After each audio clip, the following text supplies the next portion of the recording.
আপনারা দেখছেন challenge ২৬ bulletin. ২৯/৪/২০২৪ খ্রিস্টাব্দে সন্ধ্যা অনুমান ৭টা থেকে ৮টার মধ্যে দোয়ারাবাজার থানাধীন পান্ডারগাড় ইউনিয়নে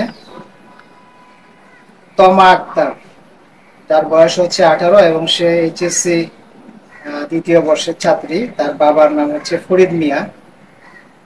সে সেখানে একটি লোমহর্ষক ঘটনা ঘটে, যেটি হচ্ছে তার বাবার মাধ্যমে আমাদের সংশ্লিষ্ট থানা জানতে পারে যে তারা বাবা এবং তার মা, তার ভাই বাইরে ছিল। সেই সময় যে কেউ অসৎ উদ্দেশ্যে তার বাড়িতে প্রবেশ করে তমা আক্তার 18 তাকে ধর্ষণ করে এবং তাকে হত্যা করে। তারা প্রাথমিকভাবে ডেড বডি দেখে বা ঝুলন্ত অবস্থায় দেখে সেটি বুঝতে পারে এবং আমাদেরকে জানায়।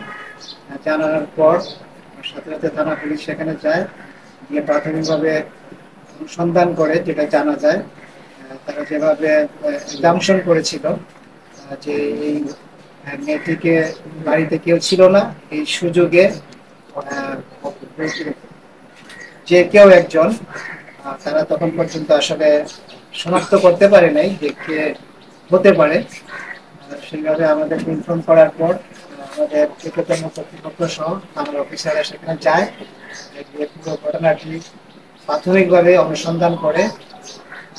সেটাই সত্যতা মনে হয় আমাদের কাছে। আমাদের অফিসাররা যেভাবে যে সাইট সিন এবং সিমটম দেখে, আর ফাঁসিতে ঝোলানোর যে নমুনা সবকিছু দেখে প্রাথমিকভাবে সেটি মনে হয় তাকে যে কেউ ধর্ষণ করে, তাকে হত্যা করে সেখানে সে সুইসাইড করেছে।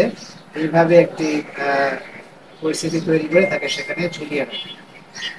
পরবর্তীতে আমাদের অফিসার করে ইনভেস্টিগেশন করে, অনুসন্ধান করে আমরা তাদেরকে শনাক্ত করতে পারি প্রকৃত অর্থে সে যে এই কাজটি করেছে।